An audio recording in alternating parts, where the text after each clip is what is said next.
Welcome, everyone.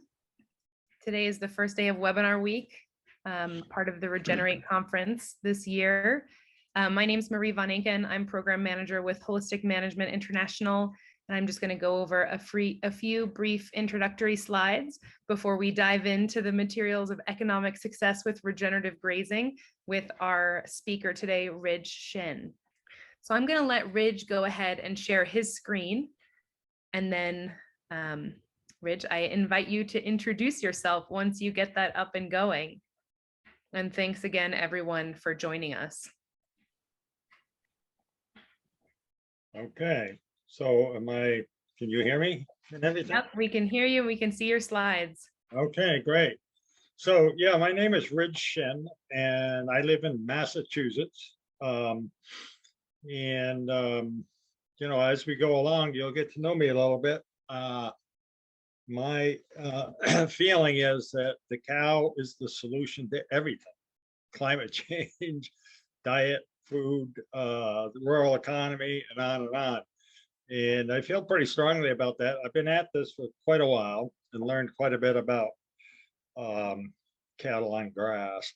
This is the picture on the screen here is a picture of one of our finishing farms in Vermont.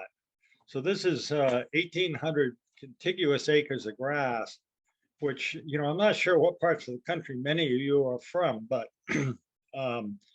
in Vermont, that means we could stock on this particular farm about 850 animals. So we have a much different situation than a lot of the West and the far West. You know, I spent some time once with Bill Lyman talking about all this stuff for 3 or 4 hours. And after we were done talking, he looked at me, he said, you know, Rich, for a Yankee, you know an awful lot about cattle. I said, well, I'll take that as a compliment. But he said, you can't raise cattle out here in the East. And I said, wait a second, Bill, how many acres does it take you to support a bovine? He goes, 15 to 20 acres. And I said, well, it takes me 1 or 2 in my environment, because we have this thing, it's called rain. You know, in a bad year, we only get 30 inches instead of 44 inches or something. So anyway, let's see if this will work. Now, how do I get my slides to go forward? You may want to try the arrow key on your computer to the right. Yeah, that's what I'm doing, but I need to do something else besides that. It's not moving. Sometimes if you just click on the image. What's that? If you just click on the image, it usually will go. Oh, okay. So anyway, the big question I want to talk about first is just the marketability of grass-fed beef. You know, for now everybody's heard of grass-fed beef, it seems, and marketplaces embraced it to a large extent, and there's good reasons why. Oh, look at that, it works. So this is one slide with a lot of text, but I'll just run through it. So, you know, the sales in retail stores, grocery stores, and restaurants is increasing dramatically, 30% from 2019 to 2020. Nearly all the major retailers carry grass-fed beef now: Whole Foods, Walmart, everybody, Costco. Most of the mainstream restaurants have it: Chipotle, Carl's, Outback. The e-commerce companies are going crazy with grass-fed beef, ButcherBox, you know, Omaha Steaks, Verde, all these companies, and the major meat companies like Myers Natural, Panorama, Nyman Ranch just started a grass-fed beef program, JBS. They all have a grass-fed beef program, and there's a scramble to try and develop domestic grass-fed beef. And one thing to remember that it's still about 85% of the grass-fed beef in stores is from overseas. So, you know, I can go into a store here in Massachusetts, take a picture of the meat case. There's like 5 different options. They all say product USA, and they all came from Uruguay or Australia or somewhere else. Because the law is that you can land a container load of trim in the Port of Boston, you can bring it to Central Mass, grind it up, package it, you can write on it product USA. It's a big problem because the consumers understand and want it, and they have no idea that many vendors are selling them a product from somewhere else. Even some of the big e-commerce companies, You think, oh, they're buying local, but they're buying from Australia, Uruguay, or some other place. But there's a big push now for some of the big players to develop domestic grass-fed beef. So it's a good thing. So, back to the quick question, most of you probably are familiar, but is beef good for health? Yes, definitely it is. It's full of nutrients. It's one of the easiest places to get a lot of the nutrients and vitamins. And it's particularly healthy if the cattle are raised 100% on grass, regeneratively with no forage. Here's just some few little factoids. It's a real risk for teen girls eating too little meat and dairy. There's a lot of people that embrace the cow is bad, the cow is killing the environment, and don't eat meat. Just embrace vegetarianism. But it's really, there's this study that I referenced here that half of females aged, what's the number, 18, in their late teens, lack iron, magnesium, iodine, calcium, and zinc because it's not in their diet. They really ought to eat meat and dairy, but there's this huge prejudice in the public at the moment against meat. And most of it comes from that feeling that the cow's the problem, whereas I aim to kind of discuss and show that the cow is the solution, not the problem. But there's some long established, benefits to grass-fed beef. It's high in conjugated linoleic acids. This is something that's one of the few places it's actually created. It's in the rumen of a ruminant. It's clear from the testing that we've done at Clemson University and other places that there's a higher amount of omega-3s than omega-6s. This is one of the issues. A lot of people say omega-6s are the bad fats, omega-3s are the good fats. The reality is that both EFAs, both essential fatty acids, but the human body needs those fats in the right ratio. So you need a ratio about 1.2 to 1 omega-6 to omega-3. And when you feed cattle grain, you end up with 8 to 10 omega-6 to 1 omega-3. So you have that very out of balance ratio, and it's not good for human health. And the studies, like I said, we've done it at Clemson University. We sent them samples of some of our meat, and the woman who does the research there called me right up and said, "Ridge, these cattle are fat, but I know they didn't eat grain because I can see this omega-6, omega-3 ratio is 1.2 to 1. But out of the 8 samples, I think it was 6 with choice and 1 prime and 1 was high select. So they're fat. When you precipitate the fat out and look at it, count it. And the omega-6s in the right ratio, the omega-3s in the right ratio are great for human health. The antioxidants, more vitamins A and E, and one of the big ones that's a big problem in meat is antibiotics and added hormones. So antibiotics are a fairly normal part of feedlot production, both therapeutic and just normal in the feed, antibiotics and added hormones. So when you raise grass-fed beef correctly, there's no need for the antibiotics or the added hormones. So that's huge for the human who's going to eat that meat eventually. And as I was talking about the fat, we've done a lot of testing on the fat. This is just a photograph of we did a cutting for 3 days down in Baltimore. This is a few years ago, where we took a grain-fed carcass and a grass-fed carcass, and we hired Carrie Udderley to come and cut each carcass, break it from the full carcass, cut all the pieces, and we cut and measured, weighed everything, the meat, the fat, and the bone, and then did an analysis of comparison. And what was interesting is the grain-fed carcass was fatter. There was a lot more fat. There was a lot more of the carcass fat, back fat, that kind of thing. But in terms of the actual weight, the grass-fed beef and a better fatty acid profile in the grass-fed beef. And we did tastings and all that kind of thing. It was an interesting, but the thing is, one of the challenges with grass-fed beef historically has been that people don't really understand how to get a bovine fat. So the many times people call me and say, well, what age should we kill the animal? What weight should we kill the animal? And I will say, well, when the animal's fat. And they say, well, when's that? I said, well, this is one way to tell. You go into your bathroom, look in your bathroom mirror, blow up your cheeks and see what that looks like. Now go out behind your cow or steer and see if the back is like that. Then it's fat. But a lot of people don't know. They know it didn't eat any grain. They know it's about a certain age. And they kill it, and it's not a very good eating experience because it's not fat. And that's a whole big part of the challenge of doing 100% grass-fed beef well, is to provide enough energy in the grass to and allow the animal to lay on the fat.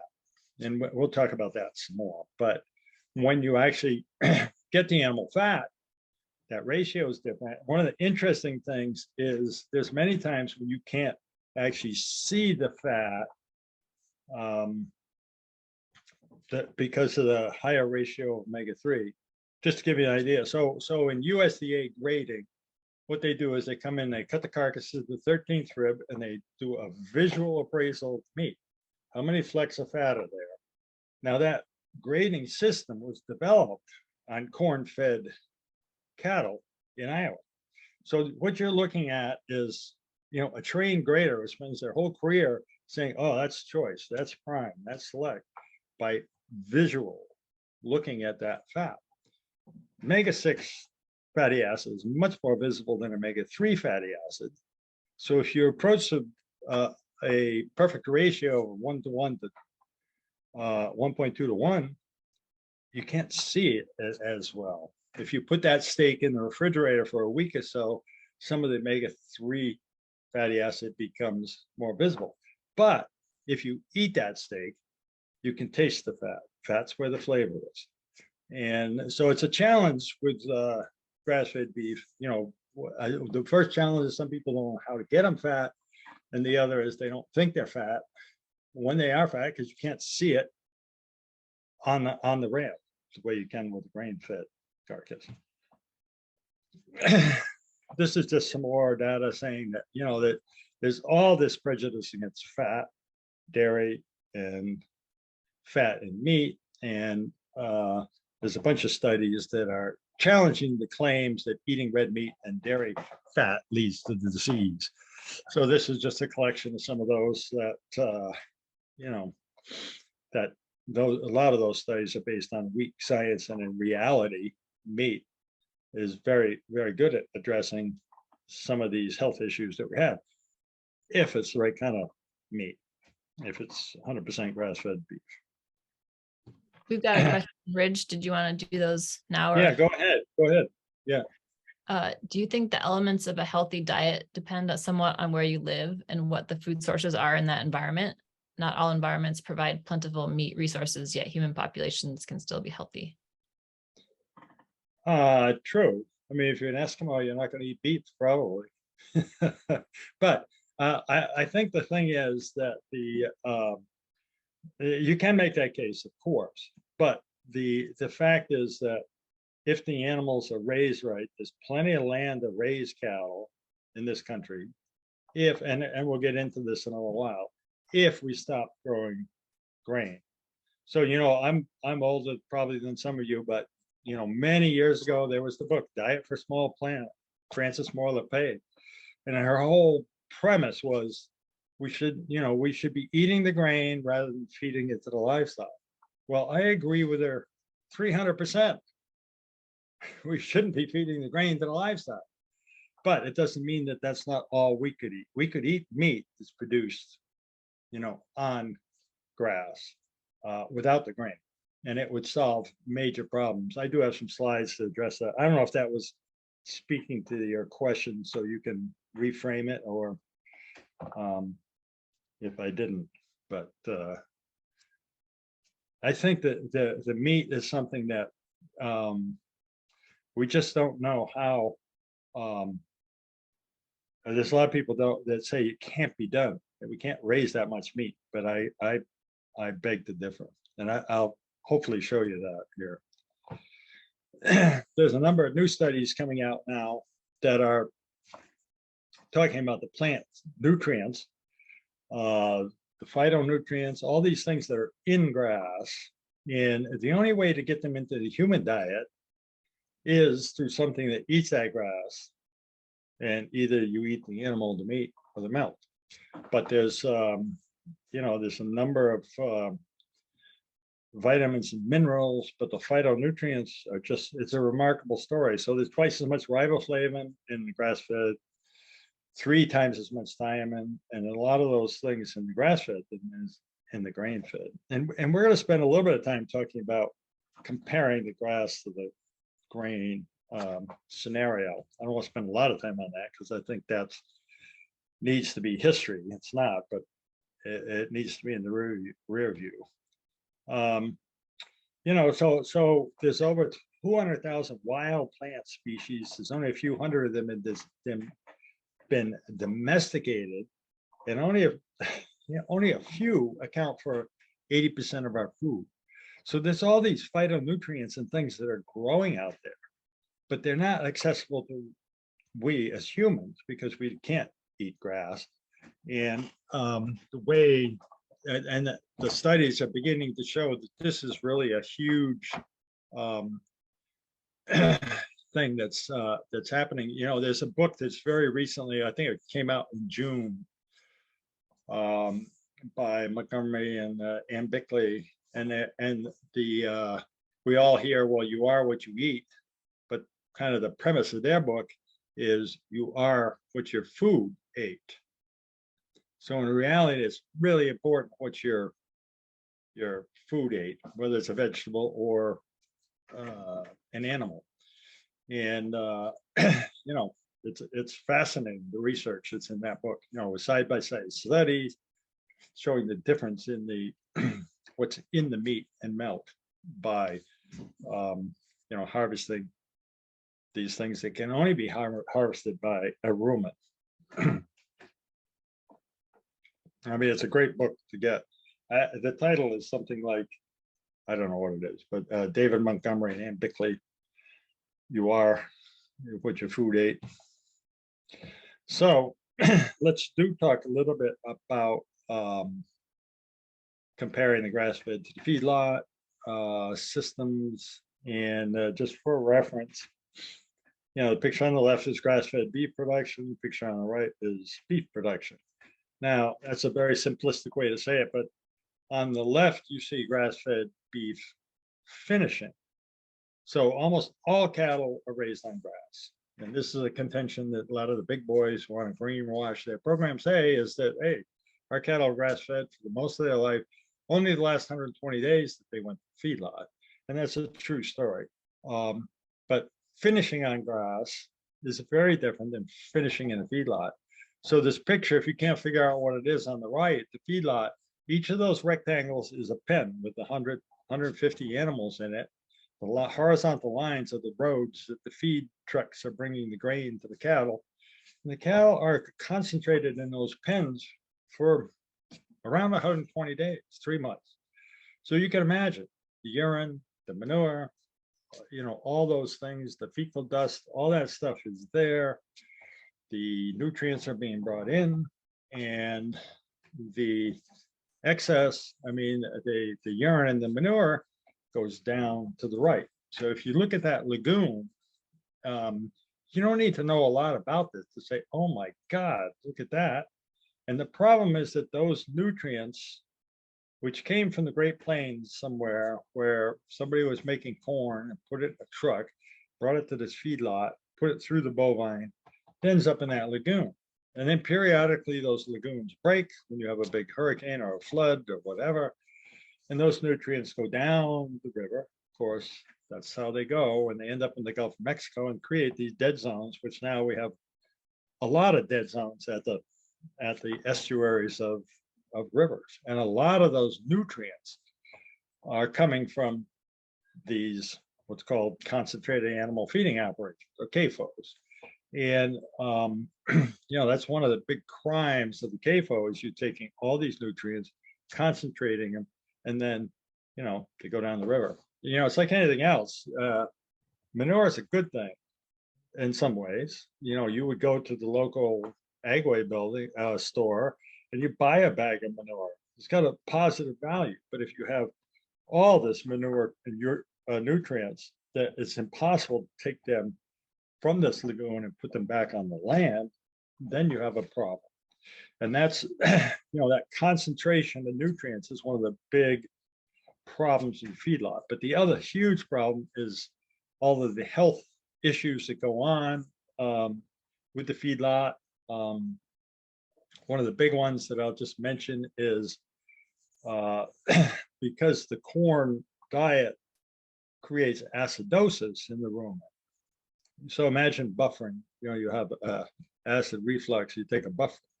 On the feedlot, one of the big inputs is baking soda. So they bring baking soda in and track the trailer loads to mix it with a ration in an attempt to buffer the rumen to keep that acidosis from becoming extreme. But when you have this acidosis condition in the rumen, it allows for acid-resistant E. coli to develop. So everybody knows that's a bad thing. You don't want that in your hamburger. You don't want that in your spinach. You don't want that in anything. But that's created partly because you create acidosis, which allows that acid-resistant E. coli to develop. There was a study that Cornell did back in the late 80s that showed that if you took the cattle off of the grain ration for the last 14 days of their life, fed them just hay, you can't eliminate acid-resistant E. coli, but you virtually eliminate acid-resistant E. coli if you did that. So, instead of like what's happened nowadays is you have big companies like Merck that have developed a shot for E. coli, but you could just feed the animal its normal diet and you could deal with that huge human health issue. And again, the E. coli goes down the river and goes to the spinach and, on and on. So, but we could spend all day talking about the ills of feedlot, but I don't want to do that. I want to talk about the positives. But, we do have to talk about corn for a little bit. So, producing corn the way we produce it today, it's not inherently a bad thing, corn. I mean, remember the pilgrims, the settlers, and the Native Americans said, here, 2 seeds and a fish, and boom, you got your corn. Well, we don't do that. We plant in monocultures, huge monocultures, and between the biocides and everything that's used, it creates a product that's really toxic for the soil, toxic for the bovine, and at the end of the day, toxic for the human that eats that product. That's my contention. But just even the fact of plowing, now plowing is passe, everybody wants to no-till seed, but carbon in the soil really wants to find oxygen and become CO2. So what do we have too much of in the air? CO2. But when we plow, we release the carbon and it goes into the air. I mean, it wants to oxidize and it happens very rapidly.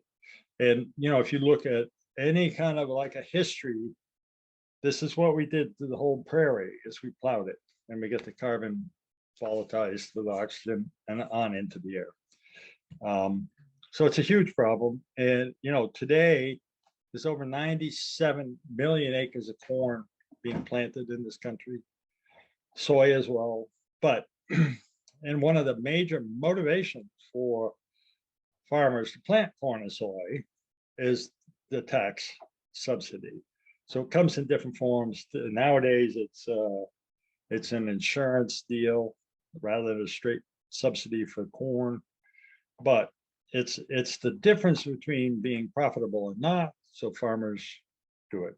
And the corn is used principally for livestock feed, about 40% for livestock feed, 40% for ethanol, and then a bunch of it gets made into corn syrup, which has penetrated our food system as well. And we don't have long enough to talk about why ethanol is an insane idea, but we know it's not a great thing to feed a ruminant. So this is just a little map that shows you, this was out of the Huffington Post many years ago, but and just to explain the key to you,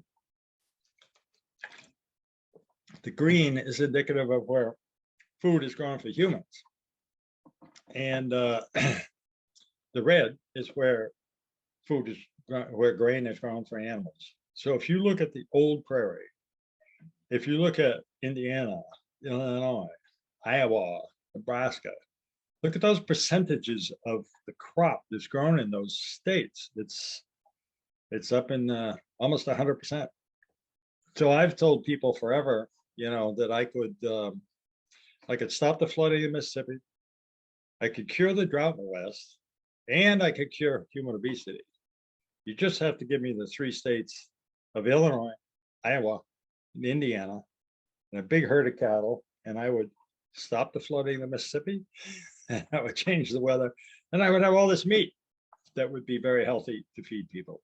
Anyway, nobody's taken me up on it yet, but that's what I would like to do. But you can see it's really remarkable how that a whole big part of our country, and thinking about producing grass-fed beef, if you took some of that land, which is the breadbasket, I mean, that's the best, some of the best land in the country, and if you put that back into grass, put ruminants back on it, that the power would be unbelievable. The amount of biomass that we could grow and produce meat by grazing, it would be remarkable. Here's the other big kicker. Everybody's like, oh, cattle methane, cattle methane, cattle methane. And it's true. Cattle produce methane. And it's also true that if you go to a university and you take a bovine and you put the bovine on concrete, you put them in a plastic tent and you measure the methane burps, you're gonna have a lot of methane. If you do that, if you put the animal on a feedlot, you'll have a lot of methane. But if you put the animal in the field, what's remarkable is that the methanogenic bacteria show up, and they're right where the animal's head is, and it neutralizes a lot of that methane in the natural system.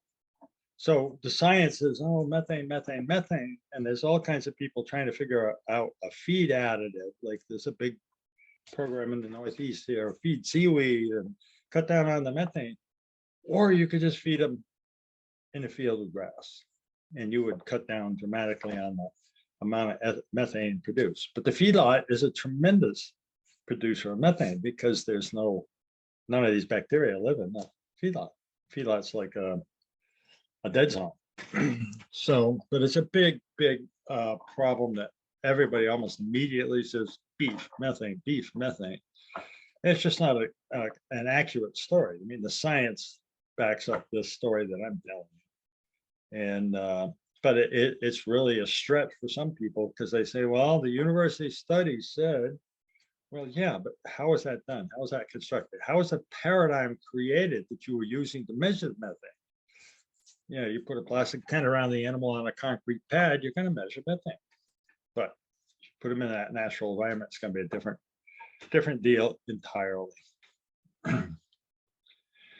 So, moving on to what is regenerative grazing. It was interesting in writing the book and talking to people that blurb it. There's a lot of discussion about the word regenerative and actually what does it mean. And a lot of people have kind of what's the word, greenwashed it, stolen or whatever. So there's a lot of what does it actually mean. So I'm going to just tell you what I think it means, and we can go from there. But the principles are aligned with all of the soil focused movements that are happening. Definitely organic, no chemical fertilizer biocides involved in regenerative. I mean, if you're transitioning a farm, you may have to ease into it. You may have to take a farm that's been farmed chemically and slowly cut them back as your soil biota and all begins to develop. But the goal is no chemical fertilizers, no biocides, like permaculture. Diverse planting, keep the soil covered, keeps the soil undisturbed. This always happens in regenerative grazing. And the other big factor is moving the cattle in a high density, but with long recovery periods. And there's a lot of different names. There's holistic plant grazing. I mean, Alan Savory and his ideas. And then there's adaptive multipaddock grazing. There's a number of terms, and a lot of the literature now, research is using the term adaptive grazing, adaptive multipaddock grazing. But essentially, the concept is you raise animals in high density, and then you move them at a point where you allow your resource to regrow. A lot of people refer to it as rest, but it's really not rest. There's like the screaming activity going on below the soil that's actually not resting. And we'll take a look at that. But that's general principles of regenerative grazing is, get rid of the chemicals, keep the soil covered, and then apply the animals in a a density, and then move them so that and of course the model is the buffalo. You look at the left there in that picture, and there was what, 60 million buffalo, more buffalo than there are bovines. And when you're in a big group like that, I mean, just imagine, the manure, the urine, the trampling, and one of the things Alan says is that the predators are there, but the predators are just keeping these animals bunched, and they'll take out the weak ones, but they're not chasing them or anything so much as they're just keeping them bunched. But what happens when you have a bunch like that? When this throng goes through, you got nothing to eat. So if you're a smart buffalo, you say, okay, we got to move, got to go find some other grass. So essentially, that's the model. And as I say to people, you've heard of the prairie, you've heard of the buffalo.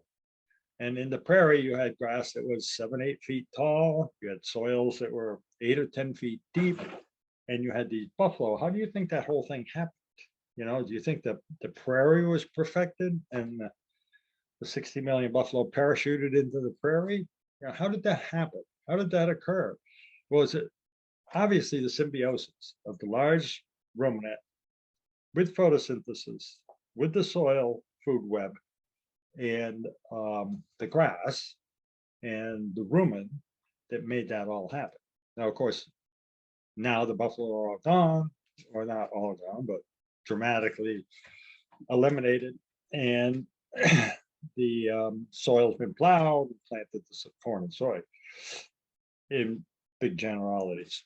But what we're trying to do in terms of regenerative grazing is to mimic the buffalo. And of course, we have devices like electric fence, which make it easy for us to say, eat here today. Essentially, that's what we're trying to say with an electric fence. A lot of people say, well, how can you hold them in one wire? And I said, well, they're never hungry. It's not like we're trying to hold them in one wire. We're simply saying, eat here today. And then they know that they'll have another bite tomorrow or in a couple hours, depending on, what you're attempting to do, or your finish. And in terms of finishing, the goal is to let the grass grow, and then harvest. When you look at a plant, it looks just like a green plant, but the reality is there's different things in different parts of the plant. So the energy resides in the top, maybe third of the plant. So what you're trying to do when you're finishing cattle, when you're trying to make them fat, is you want to offer them energy, offer them energy, offer them energy. So you let them go into grass that's tall, let them eat half or a third or half, and then move them. Don't take it right down to the ground. Now, if you're raising cows and calves, it's a different prescription because cows and calves have a very different nutritional need from finishing cattle. You know, the cow, for one thing, the cow is fully grown typically, so the cow needs a maintenance ration. It's got to keep itself going and make milk, which it does beautifully. The calf drinks the milk, but the calf needs, you know, a lot of protein and other things to do its long bone growth and to develop its skeleton and to grow. And it can do that, you know, with its mother and drinking the milk. But then when that animal becomes an adolescent and you want to try and lay on the fat, then the nutritional needs change. That animal that you're trying to get fat has to have energy. And there's energy in the grass, but you as the grazer have to manage the grass so that it's available to those animals enough so they constantly have a rumen full, and and then from there they can take. But the human has to make sure there's enough grass, enough biomass of grass, enough energy available in the grass to do the finishing. But you know, really the bifurcation of the industry, cow calf and finishing, is the same way I look at the grass-fed business, that you have cows and calves and you have finishing. That's the way the industry works today. And I think that's how the grass-fed industry should work, because taking care of cows and calves is very different than finishing cattle.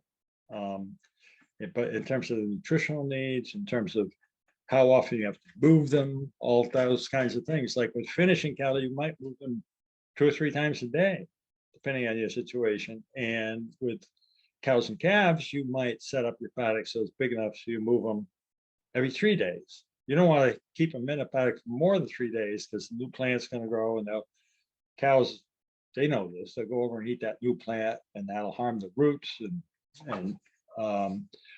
But you can make a bigger paddock and just move them a lot less frequently because they don't have the nutritional needs of the finishing cattle.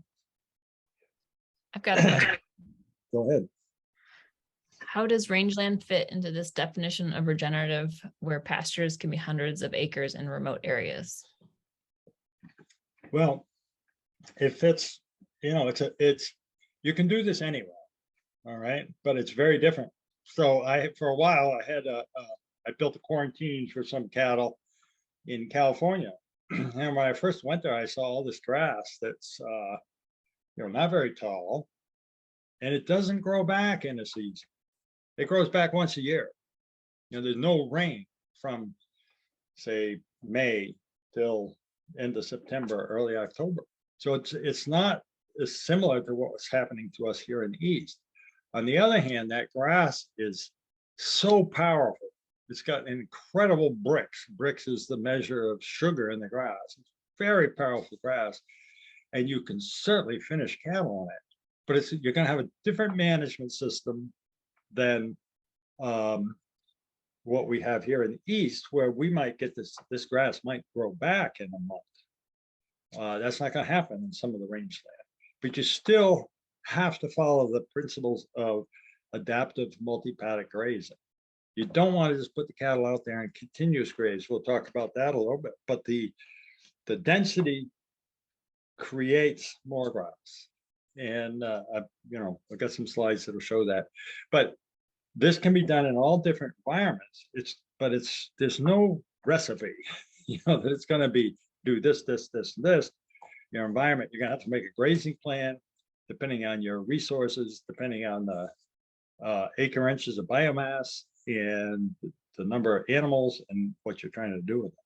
But there are places, you know, I was shocked at how powerful that grass out there in California was. This is up in Santa Margarita, up over the mountains, you know, so kind of really desert environment, but incredibly powerful grass. You grow fabulous grass-fed beef, but you can't rotate back over that same land more than once a year. So not sure that answers the question, but yeah, it's different. I mean, that's why I say we in the eastern climate, we have a real unfair advantage because of the rain. Means that we do have grass that comes back. This is a tumble wheel, so one person can move like 800 feet of fence, just roll it. So there's a lot of techniques that can be used, and a lot of them work in one place and won't work on another. If you took this tumble wheel up on the hill in the back view, it wouldn't work very well. So I mean, that's the real challenge, is that you have to learn to do a holistic management grazing plan, and planning that you're grazing for the year is a great exercise. And once you get that plan made, once you're about 2 weeks into it, that plan is junk, because things changed. It rained, it didn't rain, you didn't have as much biomass as you estimated. So then you have to replan and go again. But you do have to start out with a plan and try and measure your resource, measure what the animals need. And a lot of it you can calculate. A bovine needs 3% of its body mass in dry matter per day. So it's fairly easy to calculate. There's different tools that you can use to actually measure the the depth of the grass, the density of the grass, and do an estimate of the acre inches of biomass. And that's kind of where you have to start when you make your plan. But one of the fascinating things that I think a lot of people don't understand, one big difference between cows and horses: cows have 2 sets of teeth. I mean, the horses have 2 sets of teeth, the cow don't. The cow just have teeth on the bottom. So when a cow wants to eat something, it's got to grab it with its tongue. And that mechanical grabbing the grass, ripping it off, essentially shakes the plant, and that makes all this magic happen under the soil. I mean, it's an actual physical thing with the cattle. And the other thing that people don't understand, a lot of people imagine that the bovine is like a mechanical mowing machine, puts its head down and it goes. And that's totally not true. The animals are incredibly selective with that tongue. You'll learn when you have animals that need energy and you put them into a new paddock. If you stand back and observe, you'll see that they'll go around and they'll harvest all the tops of the plants first. You leave them in there longer, they'll go take another bite. You leave them in there too long and they're going to be eating, roots and the bottoms of the plant. But the research shows that they are just, the bovine knows what it needs and can figure it out. I mean, what's his name? Daryl did research at Utah State where they took and planted long rows of clover grass and then clover and grass mix. And this was an experiment with dairy cattle, and they were feeding them protein in the barn or not feeding them protein in the barn. They put a fence perpendicular to the rows that they planted. And depending on what the cattle had or didn't have in the barn, they would either walk right through the clover and eat grass, or walk right through the grass and eat clover. So cattle know how to do this. And it's our job as a human to optimize letting them do what they know how to do. But that mechanical action of actually grazing is a massive part of the puzzle of stimulating the soil building microbes. And so a lot of what we are talking about by regenerative grazing, grazing correctly, is building that army below the soil. So, the way I see it, I mean, you have most people have heard of the soil food web, but you have all this flora and fauna below the soil. And what's fascinating is that we've been to the moon, but we don't know a whole lot about what goes on under the soil. But it's really, it's just an army of stuff down there. It's probably as many tons of soil flora and fauna as there are animals above the soil. And as I say, they don't work for free, but you don't have to pay workman's comp for the soil food web. You do have to optimize the conditions so that they can thrive. But if you do that, it's just a remarkably rapid return on your investment, creating an environment that stimulates that soil food web. So you pair that with the photosynthesis, which, just happens. We're in a couple different businesses, and I have a nonprofit, and we're always looking to raise money, and it just makes me shake my head because there's so many people that want to invest in something sexy, like a shock collar that we can run with a drone from an office in Boston. It's like, this is insane. And here we have this system, photosynthesis, that is tried and true, and it works remarkably if you can manage it, but it's not very sexy for, money and investors. Like, it's not cellular meat. It's not something you can do in a factory. It's not something you can do in a lab, but it's a remarkable thing for a regenerative grazer to mobilize. It's just there, and it will work with you if you will work with it. And that's the real power of regenerative, is you create that balance below the soil. And what happens is that all that activity in the soil makes the minerals and things bioavailable to the plant, which of course then makes them available to the bovine. So it's a virtuous cycle once you can get it going. This is just a picture. What the challenge with climate is: too much CO2 in the air. Well, photosynthesis takes CO2 out of the air and makes it into sugars, puts it down into the roots, and feeds the fungi and bacteria in the soil. And this is one of the reasons that it's important in terms of talking about managing your photosynthesis, is why you don't want to graze down to a nubbin, because what you've done is you just killed your solar collector. So if you graze half, you're left to your solar collector, or some of it, and it begins to photosynthesize right away. I always tell people, you and a lot of people have in their mind, grassland should look like a golf course, trimmed, short grass. But what happens is, when whatever your grass is, your roots are kind of equivalent. So on a golf course, you have 1 inch grass, you have 1 inch of roots, which is totally unsustainable. So you have to have sprinklers, you have to fertilize, you have to poison, all those things. And in your field, regeneratively grazing, if you can grow the grass 3 feet tall, that means your roots are down there 3 feet. And they're pulling from whole different soil profile. I mean, it's really remarkable. When I talk about weather, and I really mean it. There's times where I live, a lot of the land has gone to making hay. So running huge machines, just making hay, taking the hay off, selling it to horses down in Boston. And the manure goes on a dumpster. Nothing goes back on.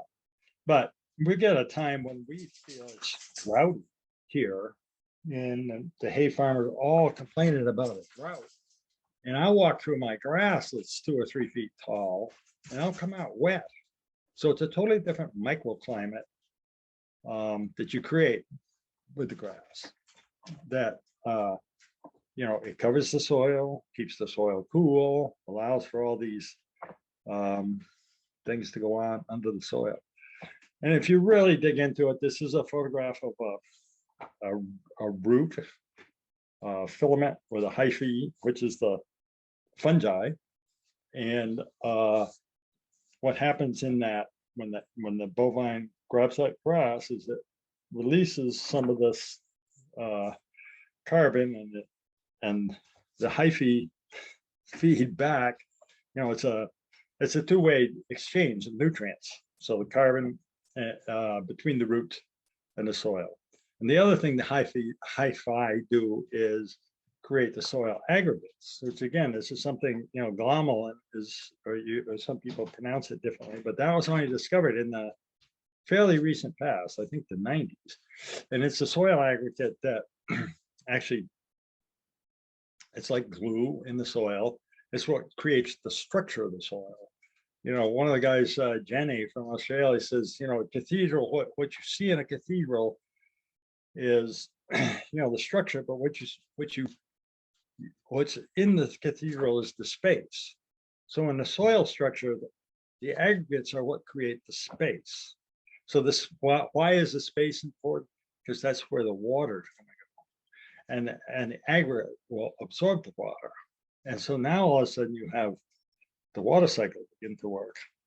But part of it is created by the hyphae creating the aggregate.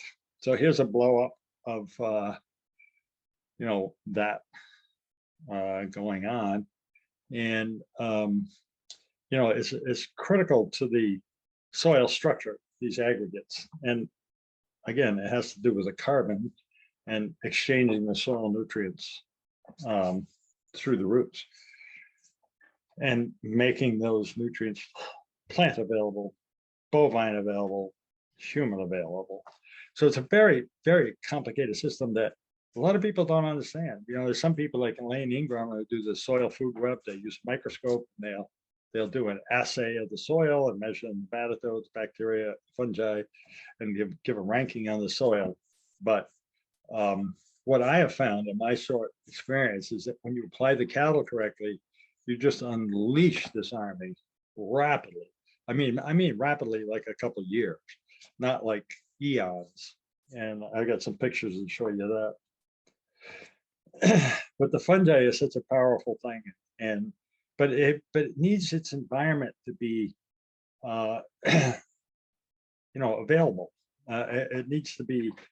You can't, if you put biocides on this, you kill your fungi, and if you plow it, you kill your fungi. So it begins to operate in a regenerative system where your ground is covered and you're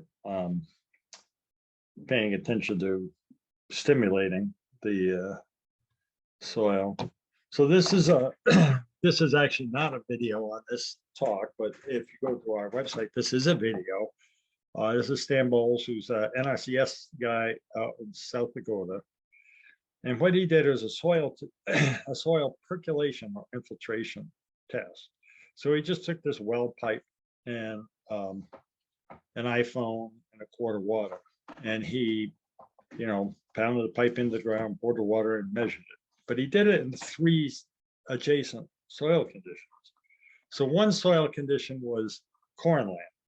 And it was cornland that had just recently come out of pasture land and been planted with no-till cedar. So the best possible modern practices for corn. So that was one instance. The second instance was a continuously grazed, typical in some places in the West, a lot of the BLM land where, you've got a lease, you put the cattle out in the spring and you come back in the fall and collect them. The cattle just go wherever they want, graze. And, there's no adaptive multi-paddock grazing. They just extensively can continuously graze. And then he did a test, of course, on that adaptive multi-paddock grazing system. But it's remarkable to watch the video. So when he pours the water in and measures it on the cornland, it takes 31 minutes to percolate. So do you wonder why the Mississippi floods when you have whole states that cannot percolate water? Water will run downhill if it doesn't go in. And so that's why you have floods. So now he moves over to the extensively grazed piece of land, dramatically. Hey, quit it. Jacob, can you get the dog out of here? Apologies. But on the extensively grazed land, dramatically better, 7 minutes to percolate. Now he moves over to the adaptive multi-paddock grazed parcel, and it takes 10 seconds to percolate. So the difference between 30 minutes and 10 seconds. And the reason why the water goes in is because you've created porosity with those soil aggregates that allow the water to go in. And then what happens, because you have carbon there, and carbon will absorb 7 times its weight in water. So now you've created this sponge which will grab the water, slow release it back out.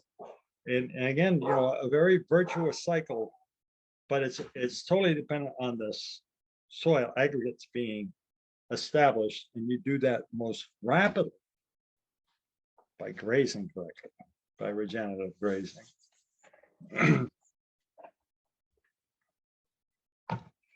So these are the downsides of not doing that. You know, you have either flooding because the soil can't accept the water, or you have drought. I mean, the drought and flooding are two sides of the same coin, one or the other. And when you regeneratively graze, you address both of these conditions, and you create a situation where the soil absorbs and then slow releases the water back. You know, the way you studied in, you know, high school biology, you know, the water cycle works again. Your aquifers fill up, the soil's full of water, it releases it, transpiration, it rains, and you have this back to a virtuous, thanks, cycle.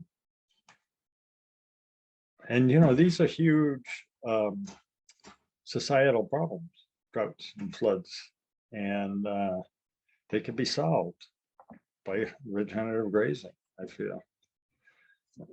but and so much of it, this is just a quick comparison. You know, this is in New England where we get lots of rain, and you can see on the left-hand side is a pasture where the cattle, they spend all winter in this paddock eating hay in the wintertime, but then as soon as grass starts growing, they started eating it, and they just continuously graze all summer long.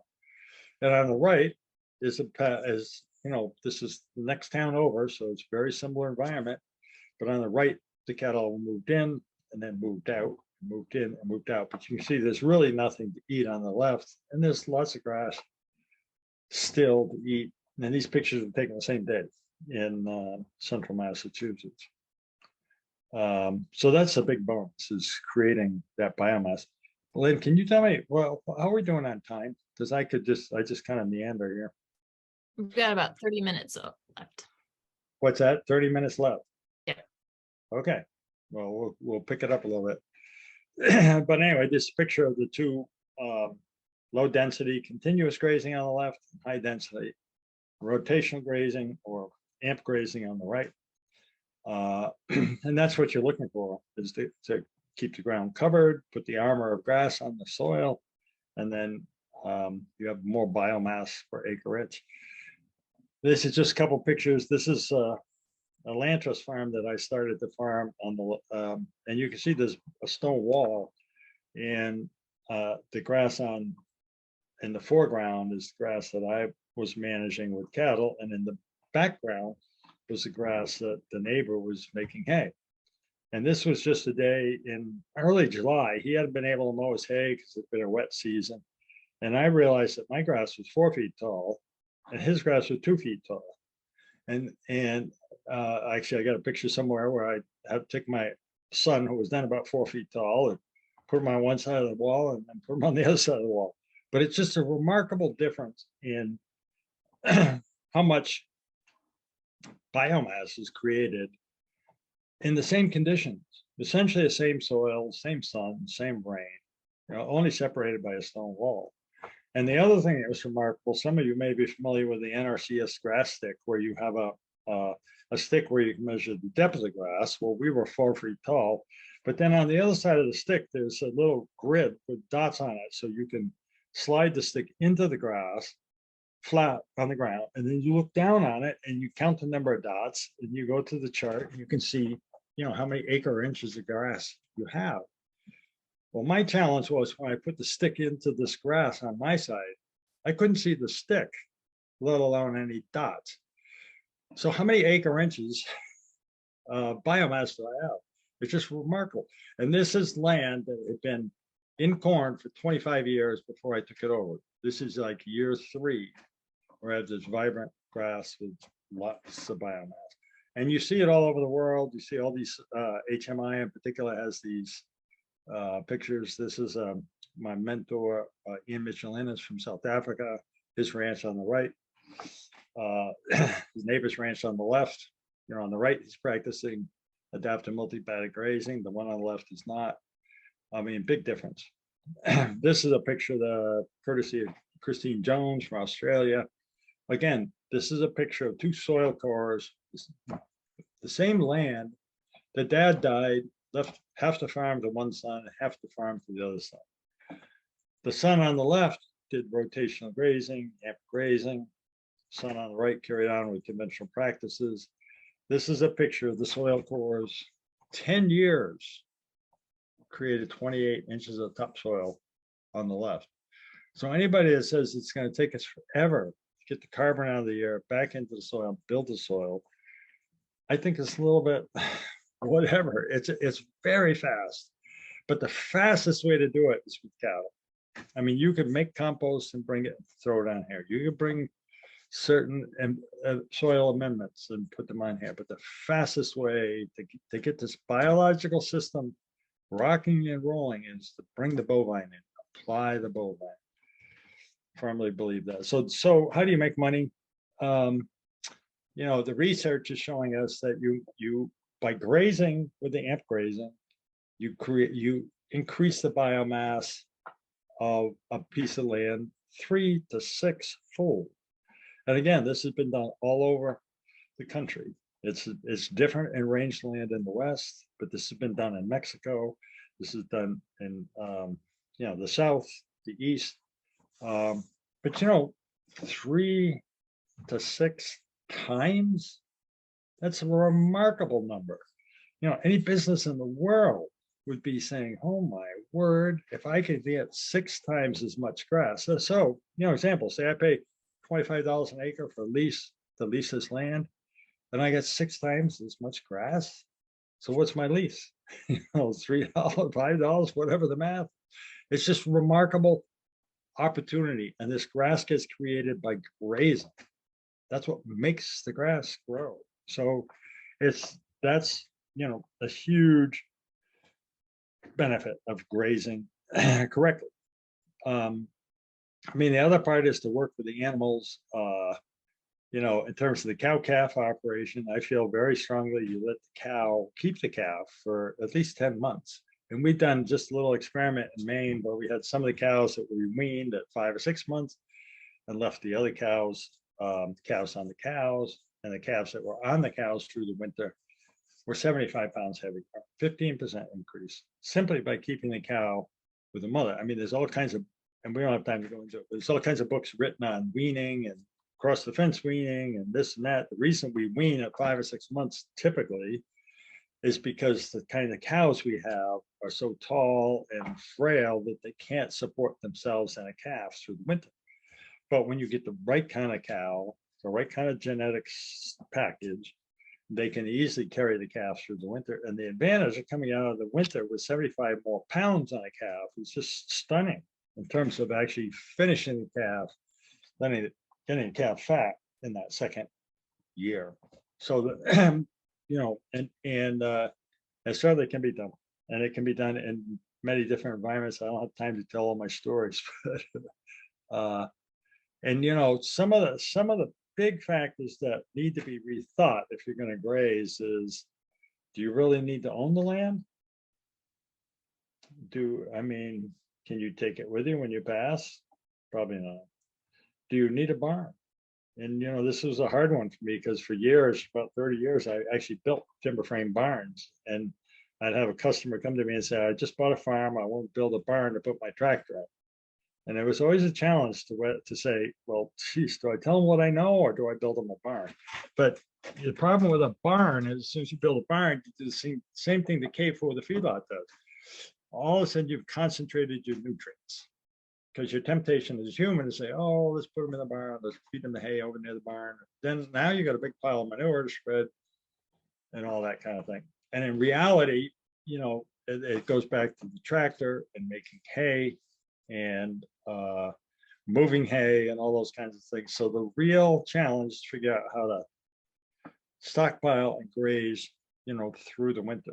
Now I've done it here in Massachusetts. You can look up, it was a share grant, so all the data is there, and it's a government document. You look up winter grazing Massachusetts, you'll find it.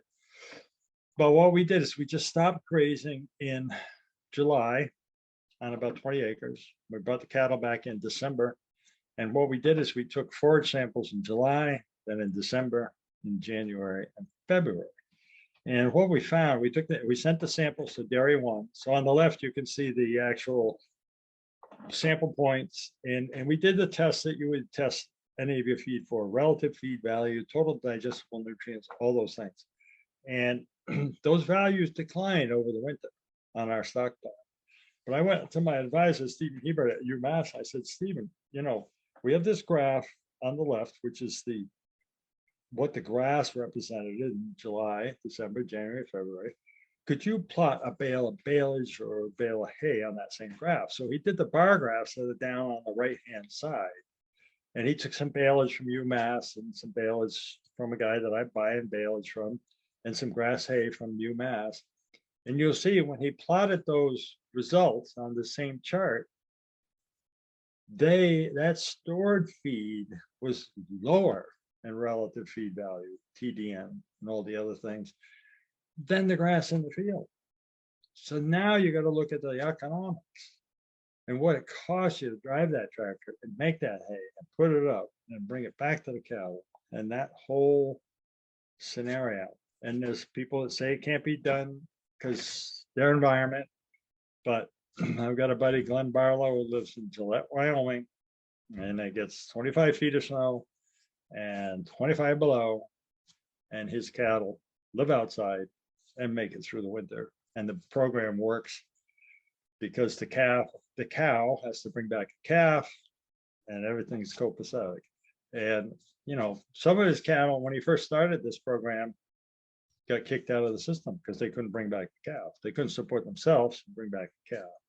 But it is really the goal, if you're going to do cattle, is to figure out how you may not be able to go 365 days a year, but every day that you don't feed stored feed or make stored feed is big bucks in your pocket. I just put this here. It's interesting because Maria was talking about a seminar earlier today at HMI, talking about body condition store and manure. And I always say, look at the manure. If you look at the manure, you can see whether your rumen is functioning. This is a perfect paddy in that stockpile grass in February. So when I see that, I know that cow is getting what it needs nutritionally. And this was cows and calves, not finishing cattle that were on the stockpile. But when I see the manure like that, I know that rumen is functioning. And, just giving an example, many people, springtime comes, you got lots of lush green grass, you throw the cattle out there, and next thing you know, the manure is squirting out the back end. Well, when you have that condition, the cow is really, really unhappy. It's got a terrible tummy ache, and certainly isn't producing milk or meat when it's in that condition. It needs fiber. The university might say, well, look at that beautiful adolescent grass, but there's no fiber. And the rumen needs some fiber as well as that beautiful adolescent grass. So you might have to go feed hay just to allow the cow to let that rumen function. But looking at the manure is just a huge quick way to say, okay, these cattle are functioning, their rumen works. And cover crops is another way to convert burnt out corn land, say, or convert dairy land, or extend the season. This is a farm that I worked with in North Carolina where we had burnt out tobacco land. I mean, really burnt out land. And we did a soil test, a Haney soil test. We planted 8 species cover crop. And you can see we stripped it out and grazed the cattle, and they can gain close to feedlot gains on a cover crop like this. And the impact on the soil and that whole soil food web was just stunning in like 1 year. So it's the cover crops, obviously there's a cost. You're going to have, $60 an acre. You got to get planted and all that kind of thing. But it's phenomenal in terms of extending the season and for finishing cattle and converting, a piece of land from a former burnt out use. It's a very quick way to just shock the system and get the biology going again. So the whole goal is to get that soil biology going. So yeah, so anyway, back a little bit to the market. What the markets really want is high volume of consistent high quality. So we don't have time in this talk to spend all the time to talk about the right genetics. I mean, there are a type of cattle and there's certain breeds that you want to choose or avoid, but then to get them finished at consistent high quality, and by high quality I mean fat and tender. It's a challenge to get any big volume. So our concept is that we have all these little cow-calf farms just the way they are now. This is how it is in this country. A lot of people think of these huge herds of cattle out west, but it's really, there's a few of them, but the national average is 30 or 40 head per cow-calf farm. And then those calves are aggregated, and they get aggregated by the cattle dealers and whatever, and then they get sorted and then backgrounded, and eventually they end up on a feedlot. It's like 90% of the beef in this country ends up being finished on the feedlot. But my contention is we could take the same concept of cow-calf farms, and then the cow-calf farms at 11 or 12 months could feed the finishing cattle to a grass finishing farm, where you have a few very experienced grazers moving the cattle, getting them enough energy every day. If I had a video, I'd show you that farm in Vermont where there's 850 cattle moving to a new paddock. It's beautiful to see. But it's a very different business than the cow-calf business. And what we have discovered is most cow-calf operators with 30, 40 head, you cannot make a living on 30, 40 head. So you have another job. You sell tractors, you teach school, you do something else. And you come home at the end of the day and, you throw the cattle a bale of hay or something like that in the wintertime. And the cows and calves can thrive in that system, and they do, and the cow will get pregnant, have a calf. But for you with that full-time job or part-time job, for you to actually finish efficiently, that they can move those cattle enough times a day to get the energy you need for the steers and the heifers that you're finishing to finish, it's just not in the cards. So the bifurcation industry, I think, makes complete sense in the grass-fed industry, that you have cow-calf, and then you have finishing farms. But you don't finish them on a feedlot. You finish them in a grassland, a big herd, and move them. So I think that might be my last slide. It is. So how are we on time? Anybody got questions? We've got about 15 minutes, so yeah, definitely let's do some questions if there are any.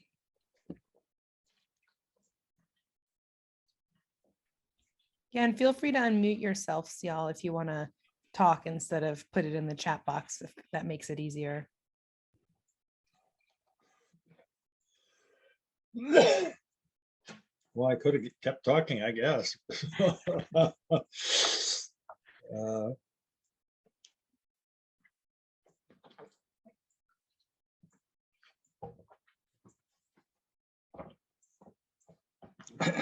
We may Hello? have folks. Yeah, Hello. we can hear you. Yes, Go ahead. sorry. Hi.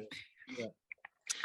Thank you for the presentation. That was very interesting. I'm seeing that in general, public from different markets, not only the US, are getting concerned about, among many other things, animal welfare. So I would like to ask how a regenerative grazing scheme would include the elements of animal welfare, since we are talking about marketing this kind of products. Thank you very much. Sure. Oh, absolutely. Actually, if you get my book, there's a blurb by Temple Grandin on the back of the book saying this is the way to go. But Perfect.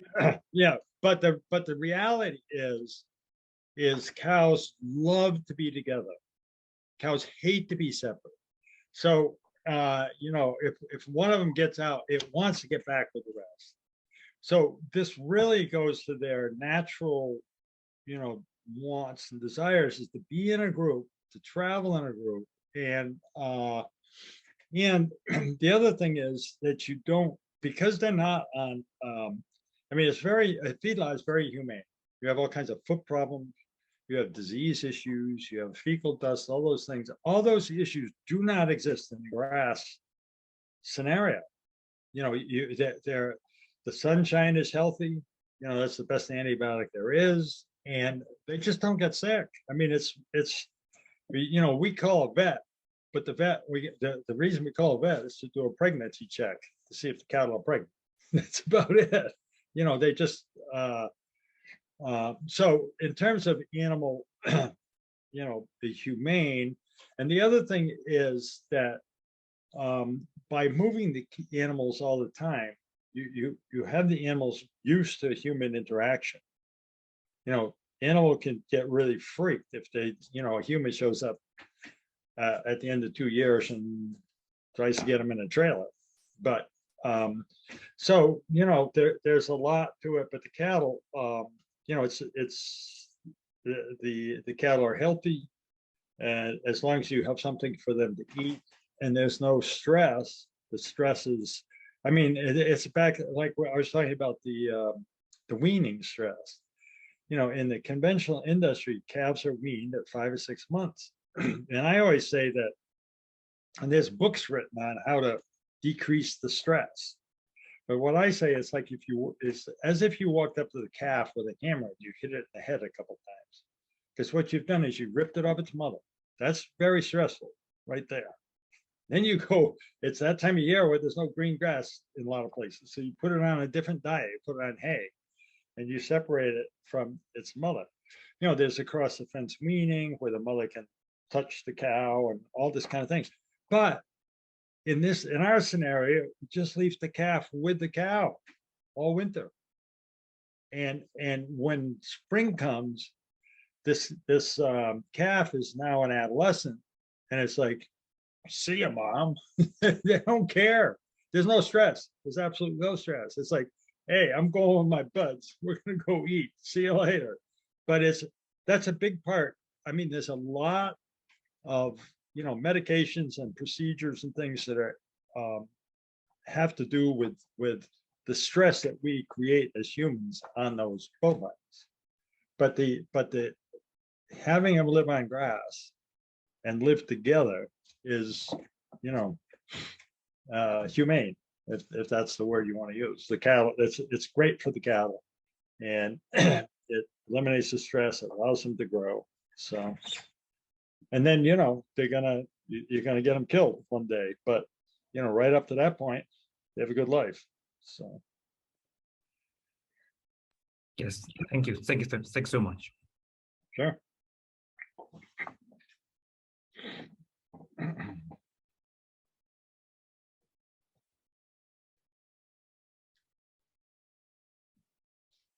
Got a few more minutes. If any more questions, otherwise we can wrap up.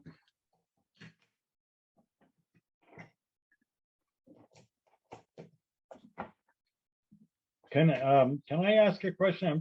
I'd like to get a sense of where in the world or country people are from. So anyway, we can know that. I mean, what environments?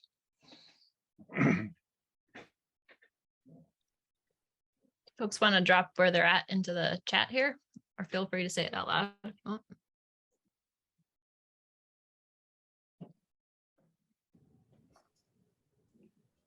New Mexico. New Mexico. Right. So, sir, I have a question for you. Certainly. Okay. I raised and sold grass-fed beef for 20 years out here in New Mexico. And I did a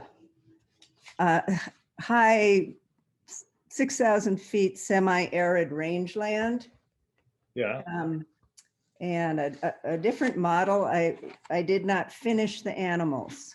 I sold them at weaning for an average of about 640 pounds, and very successfully, very there was enough fat on it to make it tasty and healthy, and my customers were very pleased. I shipped all over the country. And it's called rose veal, at least Oh, yeah, yeah. Yeah, no, in I'm Europe, familiar. it's called that. I never called it veal because I Yeah, knew that right. would freak people out. As far as I know, Wendell Berry's farm in Kentucky is the only Exactly. place in That's the what I was East gonna say. Right, that they do does that. that. Yeah.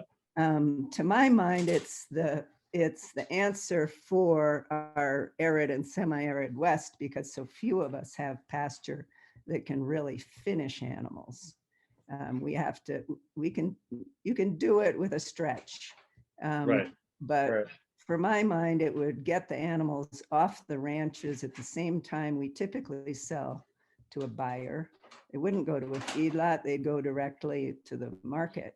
So do you have any experience with that in your part? No, no, not really. I think that, whatever works in your environment for sure. And, the Food Animal Concern Trust people have promoted rose veal. They were doing it with a nurse cow, letting the weaning, putting 4 calves on a cow, on an old cow to get their rose veal. But the challenge is it's such an investment in a calf to harvest it at that lighter weight. If you get to direct market, that's great. But I guess I think it speaks to my idea of taking the calves out of a situation like that and then moving them to a finishing farm where you can put the rest of the fat on easily. If they have a good start like that, they can go to the full, finish easily. Sure, they could, but I was getting twice as much for my animals as my neighbor down the road. And Selling that them works. Then same at the end of the day, that's excellent. That works. So it's an interesting idea. I would like to know a little more about it. Like you said, the only thing I know about it is they have quite a program doing that at the Barry Center. Yeah, now. interesting. Okay, thanks.